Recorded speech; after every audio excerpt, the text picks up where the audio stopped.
Welcome to Let's Talk Wellness, where we will be sharing insights into the world of mental health and wellness as we explore traditional medicine and holistic healing options. It's time to have new conversations about mental health.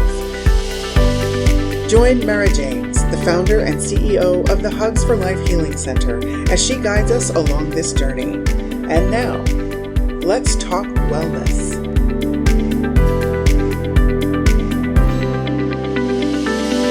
Welcome to Let's Talk Wellness. I'm your host, Mara James, and I'm excited to introduce to you my friend and an amazing hypnotherapist, Andrea Fagenholz. Hi, Mara. So happy to be here. So excited to have you here. And it's so amazing how we first met, if I could share. Of course. You were my husband's patient, he's an OBGYN, and we met and I felt like we were soul sisters, and it was just like I felt like we re-met when we first met. And it was weird because of the timing. Like I walked out of the office, but then I called because I had to come back in, and then you were at the front. So it was just divine, always. Always. It was so beautiful. So can you share with our friends how you, a little bit about your interests and how you became a hypnotherapist? Absolutely. So I actually started my original career in accounting. I did tax accounting for one of the big fours. And within that, I struggled with some mental health things that came up. And I kind of just started to think that the anxiety or the negative self-talk or the you name it, any emotion that I didn't want to feel was just part of me. Like, this is just how I handle this job. Like, this is just who I am. And I didn't really realize how much of it too that I almost wasn't helping myself with, like just kind of saying like, this just is what it is, and not providing myself some of the resources that I now know exist. And so within that profession, I learned a lot, and I would never change a thing about it because it definitely developed who I am today and where I am today. But I started to get introduced into the subconscious mind. And I was originally introduced to it via my husband, who's a chiropractor and does a specific technique called NET, which is neuroemotional technique. And that's where it started to kind of get the ball rolling. And I was like, this concept of the subconscious mind and how much control it has is a game changer. Like, within minutes, you can feel better, and you can shift the way that the mind portrays certain experiences or events or how you feel, all of that. And so I started to just do research on the mind and how it works and how to get this knowledge out to more people, because I felt as though I had barely even heard about it. And I'd come back to the company I was working for and like tell all my colleagues about it and how good I feel now. And it was almost like it was non-existent. And so I get introduced to hypnotherapy. I did one session and it was just a game changer. And I knew that my purpose, my calling, was really just to share the awareness of how much power we really have at our own fingertips and what we can do with it. So that was where I just kind of started to enter this world. And since then, it has just expanded. And how long ago was that when you started this journey? Oh man, I think it was close to 4 years ago now, I want to say. That's a good question, but it's somewhere around that ballpark. So it took off, and kind of like what we just said when I met you, how it was just, meant to be. We were at the right place at the right time. And I felt like that's how it was for this, where I'm coming from the background I came from. I did my CPA and all of that, very type A, a certain path. And so when I went into hypnotherapy, I was like, I want to do this, but I want to give it my all. I want to jump in and really soak in everything I can, feel like I'm equipped to help people in the proper way. And so I went to this school up in Tarzana. That was a year-long program. And you get to do like clinical experience for half the year. And you have this, resources and teachers and professors, et cetera, who are there to really guide you. And so coming out of it, I feel like everything just really fell into place. And that's when I was like, this is what I'm supposed to be doing. Clients just started, it was just almost too odd to even explain, but it was just, it flowed. That's the best way to describe it. It's so beautiful. So when you went back to work, and did your coworkers know that you were experiencing any of those negative emotions or negative self-talk? And then also, when you went back after hypnotherapy and you shared with them, did they notice a difference? Yeah, I think again, it was almost talked about as though it was just kind of unavoidable at the beginning.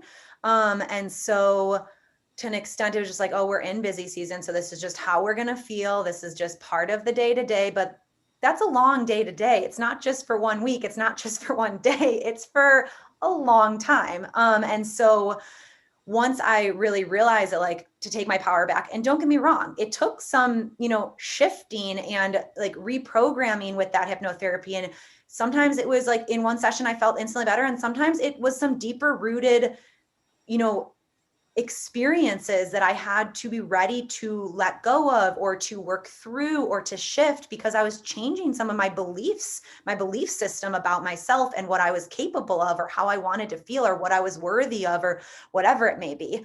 And so, yeah, I would say that when I came back, when I was more openly, I was very open about talking about it. And just my wellness journey in general, I'm pretty open about talking to. And so when I would share with them, like, definitely it was very intriguing because it's empowering, right? Like the fact that you get to kind of decide, like, how do I want to feel? What do I want to allow to trigger me or to not trigger me? And just the ability to have that choice is something that I think, obviously we all deserve. That is so amazing. And you're right. People don't realize, pain is inevitable, but suffering is optional. And people don't realize that. And they just think, okay, this is my diagnosis possibly, or these are my feelings. And I just have to deal with it. Did you ever take any medication or do any regular like talk therapy before you dove into hypnotherapy? I did talk therapy. I was not on any medication. I did do talk therapy, which was incredibly helpful. And even now, like, I still highly recommend it to my clients. I think it's a good complement to hypnotherapy. Where hypnotherapy comes in, I think, is the main goal in hypnotherapy is to connect to your subconscious mind. And you're probably going to ask me this, but I feel like it's a good opportunity to dive in, like, why the subconscious? What is so important about it? I feel like that's a common question I get. So whoever's on the line or listening, I always like to just have everyone close their eyes if it's safe for you to do so in this moment, because I think we could just go through a really short visualization, which helps understand what I'm talking about. So if you just visualize a circle real quick for me, just draw a circle in your mind and go ahead and color in about 88% of that circle with the color yellow. And then color in the remaining 12% of that circle with the color red. And then draw a line between the yellow and the red with the color blue. Now take a step back from that circle, look at a big picture, and notice how much of that circle, that 88%, is made up of that color yellow, how little of that circle, that 12%, is made up of that color red. That yellow represents our subconscious mind, whereas that red represents our conscious mind. And that blue we drew between the two, that represents our critical mind, which is kind of like our bodyguard, our gatekeeper, protecting the subconscious from everything and anything. So if you want to open your eyes now, you can. But basically, as you could tell, our subconscious controls a whole lot of our total mind power. Our thoughts, beliefs, behaviors, experiences, you name it, are in that subconscious. So in order to really make that shift happen, and not only happen, but actually stick long term, it's really beneficial to actually make that happen in the subconscious first. If we try to do it consciously, we can do it. It just might take a lot of pushback from that critical mind, that bodyguard, that gatekeeper, because to the mind, it goes, wait, I don't know this new thought. I don't know this new belief. I don't know this new emotion. And I don't know if this is going to keep me safe. And the number one priority of the subconscious is to keep you safe, which is a beautiful thing. But sometimes it doesn't differentiate what safety is versus what we desire for it to be, right? Because it thinks, oh, anxiety has kept me safe my whole life, but has it? Or is that just all you know your whole life, right?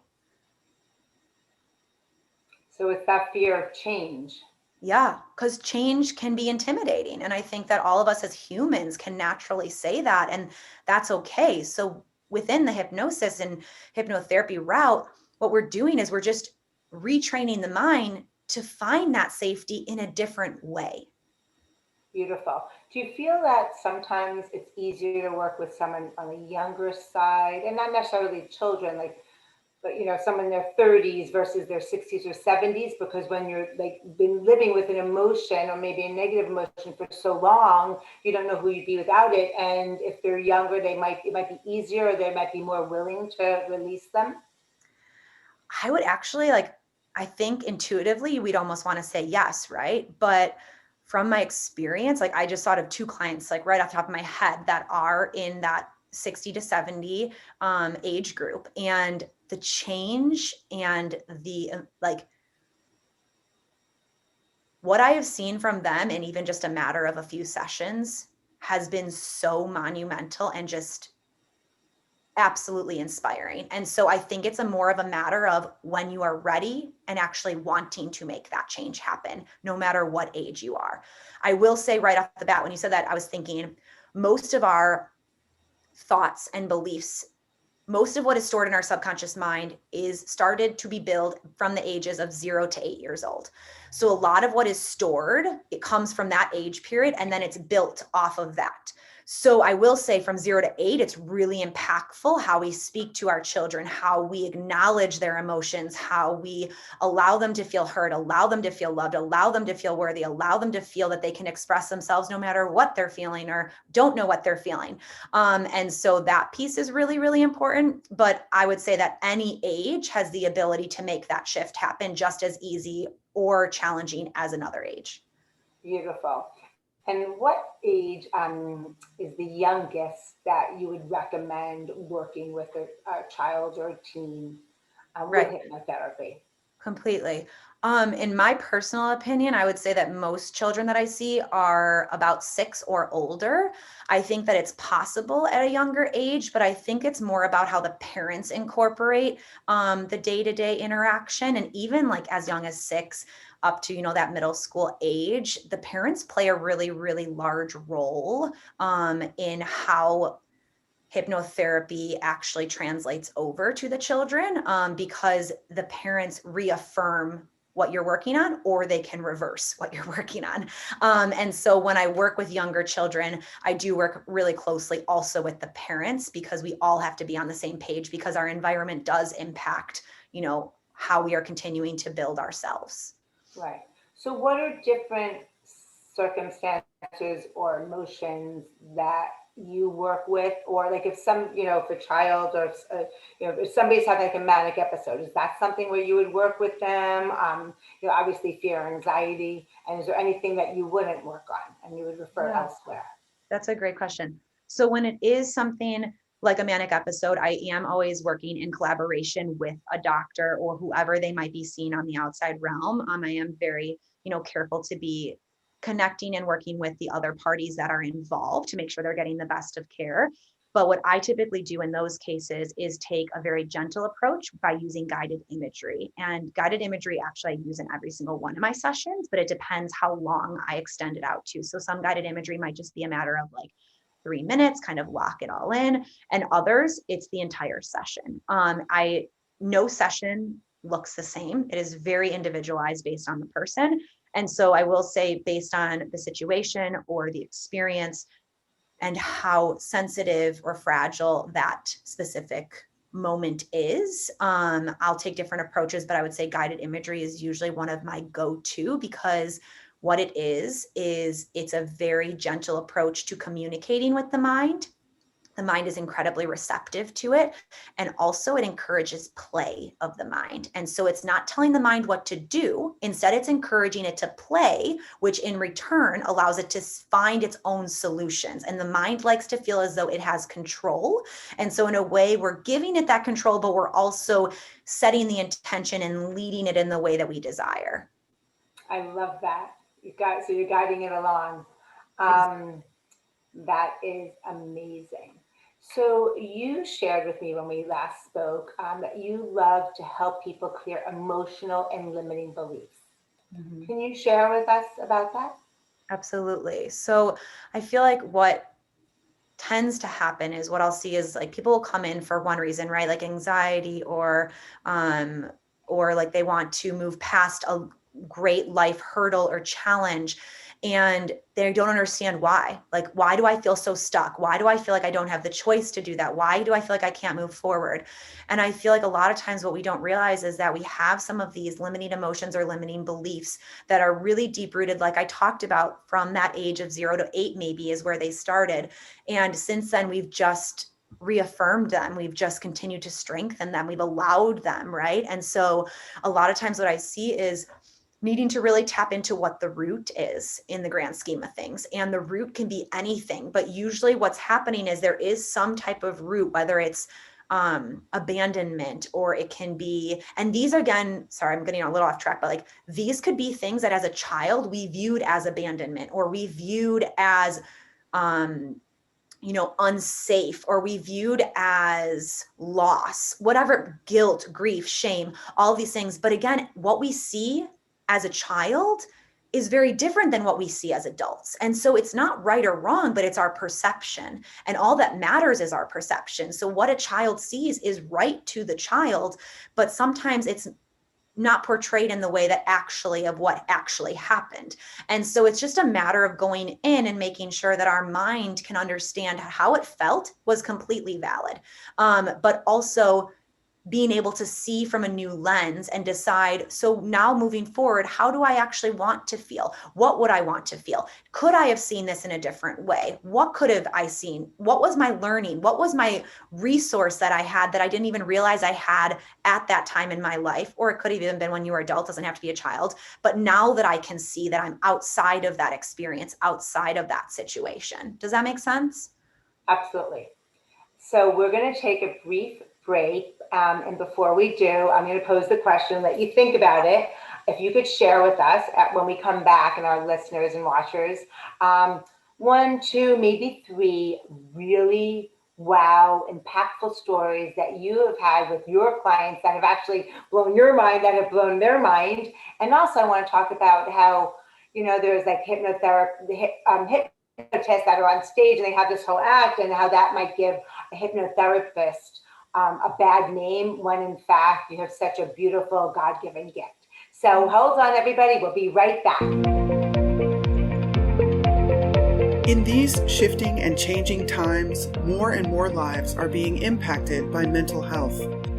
The Extraordinary Lives Foundation, also known as ELF, is transforming the way people view and navigate mental health challenges. Their mission is to improve children's mental health and wellness and support families by providing educational tools, resources, and awareness events. ELF encourages families to recognize symptoms, overcome the stigma, and reach out for help. Through prevention, early intervention, and holistic treatment, we believe many of the big problems facing today's youth can be transformed within a generation. Extraordinary Lives Foundation is excited to offer the Hugs for Life Healing Center, growing a worldwide network of approved holistic healers and bridging the gap between traditional and complementary healing options. Visit the Extraordinary Lives Foundation website at www.elfempowers.org to find out more about their resources and events. Together, we can change the conversation around mental health.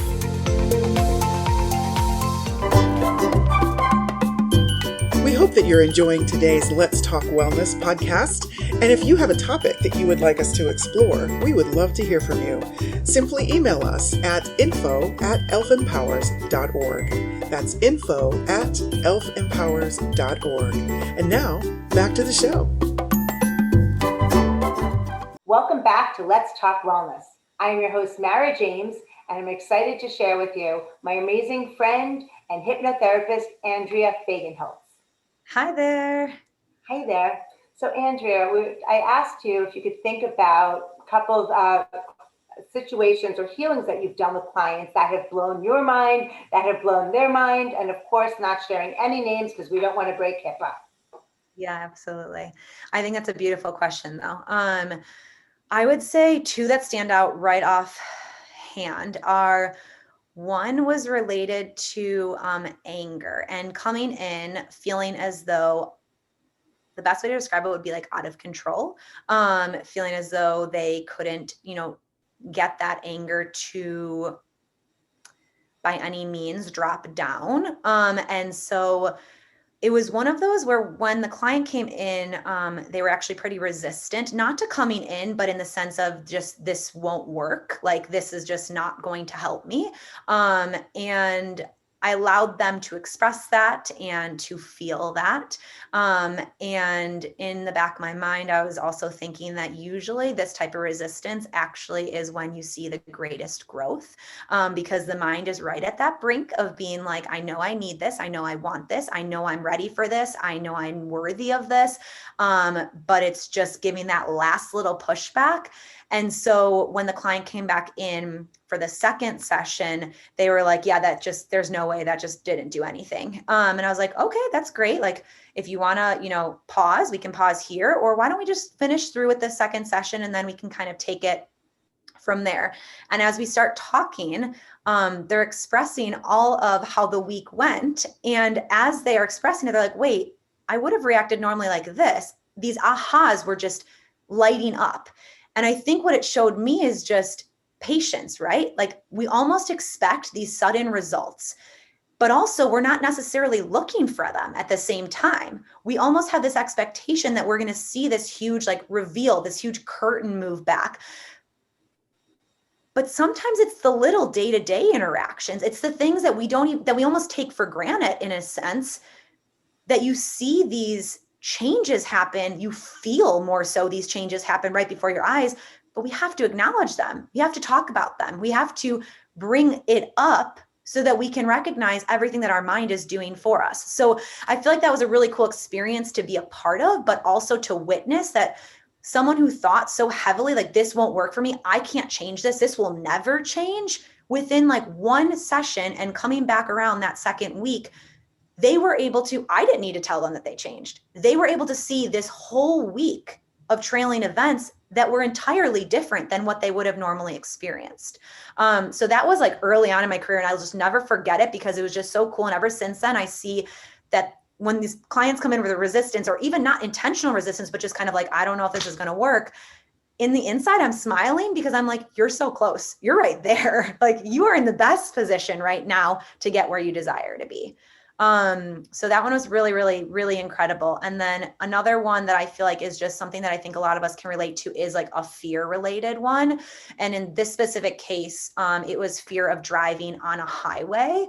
And so we worked, and through that first or second session, the client was driving on the highway, and not only driving, but she texted me then later on and was like, I want to go back on the highway because that was incredible. I can't believe I did it. I'm so proud of myself. And just, you could feel the glow through the phone.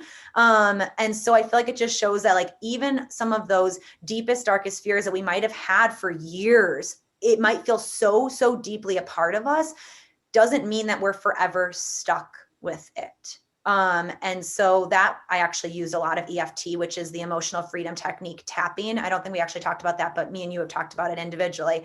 But that was just, it changed everything. And that's one of those techniques that you have at your fingertips. So anything that comes up, you can use it for. So I got kind of off track, but those are probably the two that just stand out right off the bat because they were just huge ahas. How beautiful and how empowering for these women to be able to release these unwanted emotions.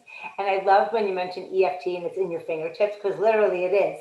So let's talk about that a little. Was that part of your hypnotherapy training, or was that separate? It was separate. You could choose to do it, but I did choose to do the training because I knew that I wanted just a wealth of tools in my toolbox so that I can share them. And the thing I was so drawn to with EFT is that I don't have to do it with you. I do it with my clients in session. I usually have a full experience where we go through it together and actually tap on whatever it is they're desiring to work on. But they get to take it home with them because it's literally right here. All you need is your fingertips to do it. You can say it in your head, so you don't even have to say it out loud. I'll have clients who will be at a restaurant or somewhere in public where it's they feel trapped in a sense and they can't get themselves out of this funk. And they literally will just walk to the bathroom, take a 5-minute break, 3-minute break, 2-minute break, tap a few rounds through, and it will completely reset their energy. So it is just a very, very powerful technique and one that everyone can do. And I always say to parents that I see in sessions, that this is something, do it at home with your kids. As you're tapping, have them tap with you. Even if they're not tapping on whatever you're tapping on, just get them in the flow of doing it, because all of these points that I'm going to are meridian endpoints, and all of our meridian endpoints are connected to certain organs, which are connected to certain emotions. So when we tap on them, we're neutralizing any of these triggers that we may have from these different experiences or situations. So when they're tapping, what is the person thinking or saying while they're doing it? Absolutely. So for example, if we're feeling, let's say we're feeling anxious, whatever it may be, who knows why, we wake up and we're just not feeling ourselves. We're feeling anxious. We're not feeling grounded. You name it. What I would do is I would just ask myself, how am I feeling right now? What is the exact emotion that I'm actually feeling in this moment? I would give it a title. So let's just say, for simplicity terms, I'm feeling anxious. What I would do is I would tap on that, feeling anxious, feeling anxious, feeling anxious, while you think about how it is that you are actually feeling at this moment, or how it is that you're feeling of what you desire to clear. You don't have to necessarily be feeling it at this moment. It could be something like, for example, that example of feeling fear to drive on the highway. You can tap into something that is not currently happening right now. You can just think about it and bring it in. But either way works just as powerfully. That was just for our example purposes. So you'll think about whatever it is that you're desiring to let go of in a way. Does that answer the question? Absolutely. And it's a little confusing. So you're thinking, so the goal is, I want to release this feeling of feeling anxious. What you're saying, and I know it's, and I know you're showing just your face, but it's a little thing around here and here, and it goes under here, and there's more to it. But so how does that actually work? Just feeling anxious to me, as you say it, it's going to cause more anxiety. So it sounds like counterintuitive. 100%. And I love that you said that. So a lot of times we're like, well, I don't want to bring it in. I don't want to manifest it. I don't want to call it in even more. But in this case, what we're doing is we're tapping on those different endpoints and meridians, which again are related to those different organs and emotions. And so as we say the thing that we're feeling on them, we're actually neutralizing that emotion. So we're allowing our mind to recognize that as we say it, as we acknowledge it, as we bring it in, that we're okay, that it's okay to feel this way. It's neutralizing the trigger that we have on that emotion so that we don't need to experience that spike or that drop in that energy at that moment. What's happening is when we have these experiences, these triggers, these emotions, whatever it may be, we have this disconnect in our energy. And so what we're doing is we're neutralizing, we're reconnecting, we're allowing it to feel like it can flow in the proper way, like it is intended to flow in our bodies, so that we don't need to feel this trigger or this disconnect. Beautiful. Thank you so much for sharing. Yeah. So the other day when we spoke, you also talked about rewriting one's script. The person can decide their story. That is a miraculous, very powerful statement, almost too good to be true. Can you share with us a little more about that? Yeah, absolutely.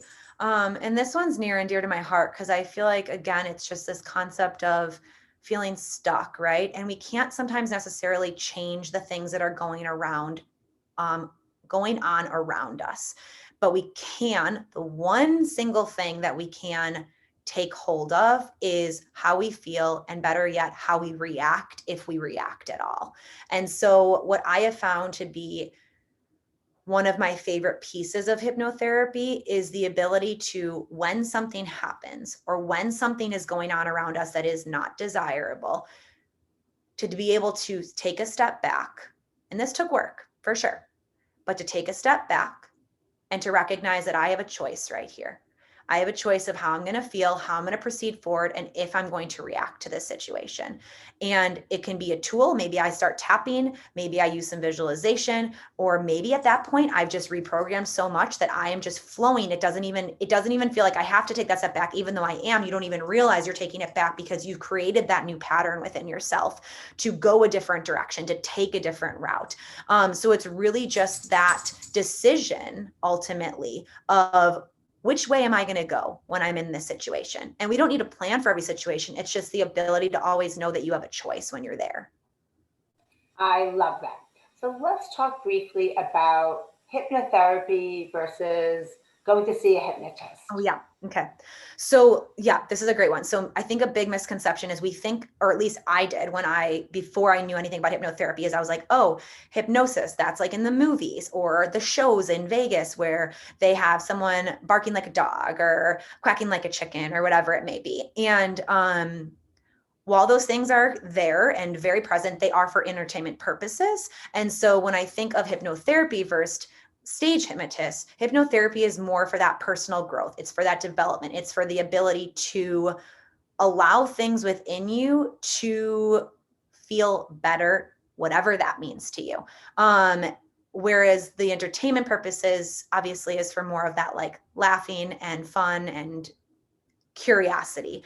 And so I do think that a lot of people will go, well, I don't want to lose control. Like, I don't want you to be in control of me. And that is the last thing that will happen. My intention in all of these sessions, always, is to just be that middleman, to get you where you desire to be, to guide you when you need guidance, but to also leave a lot of this up to your mind, right? Because your mind is incredibly, incredibly intelligent, incredibly wise, has so many learnings and resources. We just sometimes don't know how to access them. And so for me, the biggest piece is showing you how to access them, how to take advantage of them, how to utilize them, because they're yours and they're waiting for you. It's just a matter of giving them permission to kind of be expressed. Oops, sorry. That's so beautiful. So do you, if somebody like has a deep rooted, something that happened, a trauma that's not in their consciousness. And I know the subconscious doesn't let things come into the consciousness until it's ready to be revealed or released. Is it sometimes necessary for someone to take medication to be able to, for their body or their mind to be able to handle that? Yeah, I think that medication always has its own role, and I really can't speak on behalf of it because I am definitely not a doctor. And so I think that that's why I always work really close hand in hand with whoever the primary practitioner or wherever it may be, because I do think that there's always a time and place for different modalities. But I do think that, speaking just from what I have the specialty in from hypnotherapy side of things, I think that there's a lot that can happen in a positive way with utilizing hypnotherapy. And I think that it is a very gentle approach to moving forward with love, with light, and with confidence that, you can do this. That is so beautiful. Is there anything that I haven't asked you that you would like to share with our friends? Honestly, I think we kind of went through it all. It feels so good. I think it's just like, for me, the just biggest piece, and I get so amped up about this, is just taking your power back, because it's there for you. And I've been there before, and sometimes it doesn't feel like we can, and it's frustrating and it's disheartening. But asking for help sometimes can be the greatest gift. And even me, myself, like, I still see my own hypnotherapist. Like, it's just one of those things that practice what you preach, right? Absolutely. And to be vulnerable for me has been such a big part of my healing journey, right? So I just love that. So you've shared so many great pieces and tidbits of information. How can people get in touch with you? Absolutely. So I have a website, which is just curiouslypresent.com, or on Instagram, I am just at curiouslypresent. And within my website, there's like a link that you can just press contact and just send me a note through there. It also has some of my other contact information if you do just prefer to send me a text or to give me a call. And I'm sure you can probably share that actually in fine print with everybody. But Beautiful. And what would you say? Do you have any specialties? I mean, do you work with like pregnant patients, postpartum depression, physical ailments? Like like when would you recommend somebody reaches out to you? completely. I would say and it kind of goes in waves of who I see come in during different seasons of life. But I would say that what I tend to see a lot of is I see a lot of anxiety related. I see a lot of just general personal development of just, I want to let go of this anger, this resentment, this guilt, this shame, this grief. I also do work heavily with pregnant mamas, or even postpartum related.